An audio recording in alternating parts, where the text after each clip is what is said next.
Oh, I've been working as an EMT for several years now, and while I've always been fascinated by the supernatural, I've never been one to fully believe in it.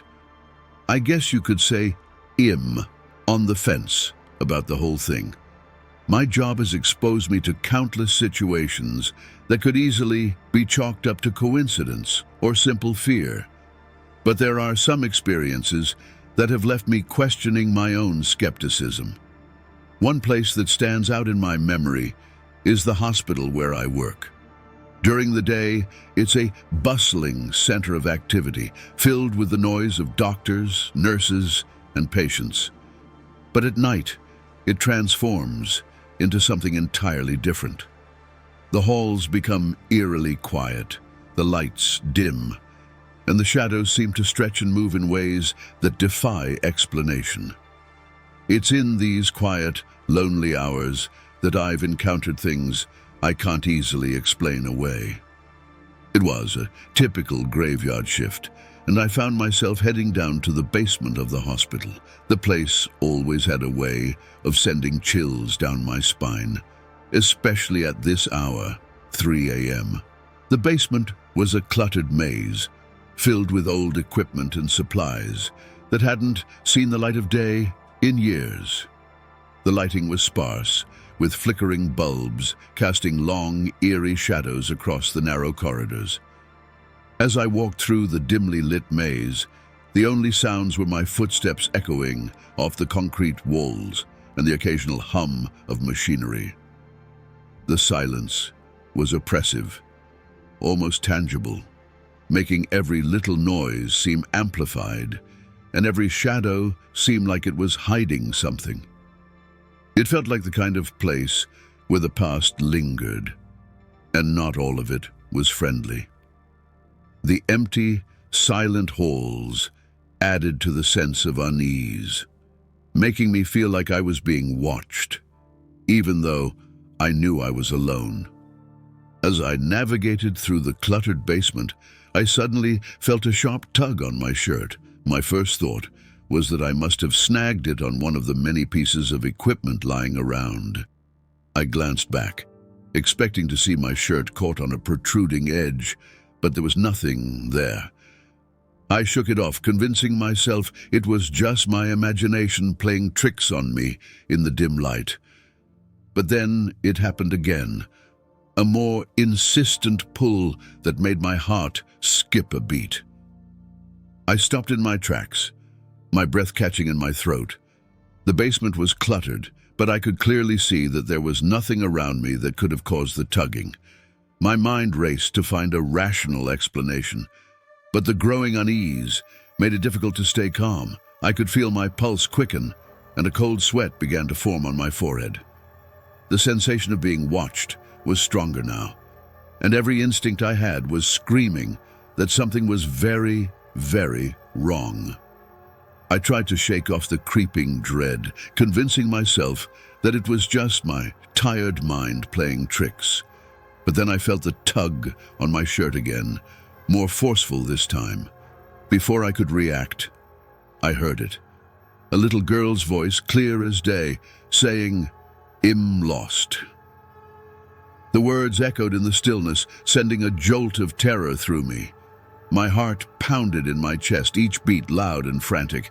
Every hair on my body stood on end, and I felt a chill run down my spine. I stood there frozen, my mind struggling to process what I had just heard. It wasn't possible. The basement was supposed to be empty, especially at this hour. My breath came in shallow, rapid gasps, and I could feel my hands starting to shake. The darkness around me seemed to close in, and the silence was deafening, broken only by the phantom voice that still echoed in my ears. I knew I had to move, but my legs felt like they were made of lead. The fear was overwhelming, a primal instinct telling me to run, to get out of there as fast as I could. But I couldn't leave without finding out what was happening. I had to know if I was truly alone, or if something else was down there with me. Fighting the rising panic, I reached for my radio, my hands still trembling. I needed to get out of that basement. but I didn't want to face whatever was down there alone. In a voice that I hoped sounded steady, I called my partner. "Hey, can you come down to the basement? I need some help with the gurney." I tried to keep my tone casual, but I could hear the quiver in my words. As I waited for a response, every second felt like an eternity. The silence around me was oppressive, filled with the weight of the unknown. My partner's voice crackled back through the radio, sounding puzzled but agreeable. "Sure, be right there." Relief washed over me, but it was short-lived. The sense of being watched had intensified, and the air felt thick with anticipation. I kept my eyes on the entrance, my heart pounding in my ears, every nerve on edge. The basement seemed to grow darker, the shadows deeper as I waited. I couldn't shake the feeling that something, or someone, was just out of sight, watching my every move. Each creak of the building, each distant noise, made me jump. The moments stretched out interminably, filled with a dread that I couldn't explain, but couldn't ignore. When my partner finally arrived, I felt a wave of relief wash over me. He walked into the basement with a puzzled look, clearly not understanding why I needed help with something as routine as a gurney. "What's up?" he asked, his voice cutting through the heavy silence. I forced a smile and shrugged, trying to play it off. "Just thought I'd get some help. This place gives me the creeps at night," I said, hoping he wouldn't notice the edge in my voice. As we moved the gurney, his skepticism was palpable. He glanced around the basement, shaking his head slightly, clearly not feeling the same oppressive atmosphere that had me on edge. But as we worked, I noticed the subtle changes in the environment. The basement was unusually cold, and every now and then, we would hear faint noises, almost like whispers, coming from the shadows. I could see my partner start to tense up, his eyes darting around more frequently. "Did you hear that?" he asked, stopping mid-movement. I nodded, my heart racing again. The noises were faint, but unmistakable, adding to the sense of something being terribly wrong. A cold draft swept through the room, making both of us shiver, despite the layers we were wearing. The air felt heavy, almost suffocating, and the shadows seemed to grow darker, more oppressive. We exchanged uneasy glances, the tension between us palpable. The task at hand, something that should have been routine, was now a nerve-wracking ordeal. Every noise, every shift in the shadows, made us jump. The sense of being watched had returned, stronger than ever. As we finally maneuvered the gurney into place, I could tell my partner was starting to share my unease. The basement, once just a cluttered storage space, now felt like a place where something unseen lurked, waiting and watching. The next few days, I couldn't shake the feeling of dread that had settled over me. The incident in the basement lingered in my mind, and I found myself bringing it up in conversations with my colleagues. During a break, I mentioned the experience to one of the night shift nurses, expecting to be met with skepticism. Instead, she gave me a knowing look. "You wouldn't believe the things I've seen in this place," she said. Her voice hushed.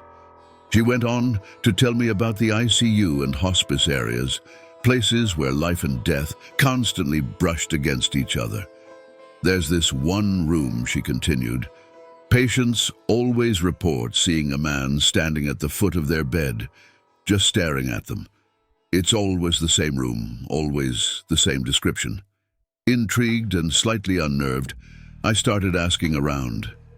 A CNA told me about the time she was working a late shift in the hospice wing.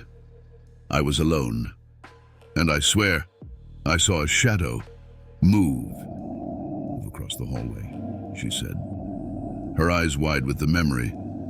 I went to check, but there was no one there. It was just empty. Even some of the physicians had their stories. One doctor, usually the most rational and grounded person I knew, recounted an experience that had left him baffled. "I was in the ICU, late at night reviewing charts," he said. "Out of nowhere, I heard someone whisper my name. I turned around, but the room was empty. It was clear as day, though. No mistaking it. The stories added layers to the mystery. It wasn't just me. Others had felt it too, the presence of something unseen, something that defied logical explanation. The hospital, with its constant interplay of life and death, seemed to be a hotspot for these eerie occurrences. The more I heard, the more I realized that my experience in the basement wasn't an isolated incident. It was part of a larger, more unsettling pattern that haunted the halls of the hospital, especially when the lights dimmed and the shadows lengthened. Even after hearing all the stories and experiencing that chilling night in the basement, I still find myself straddling the line between belief and skepticism. Part of me wants to dismiss everything as coincidence, as tricks of the mind heightened by exhaustion and the eerie atmosphere of the hospital at night. Yet, the rational part of me struggles to explain the clear voice I heard, the tug on my shirt, and the collective experiences of my colleagues. These aren't just isolated incidents. They form a tapestry of the unexplained that weaves through the fabric of our hospital. Zal besest made into steamwars, me bas steendes in stretch hunsa.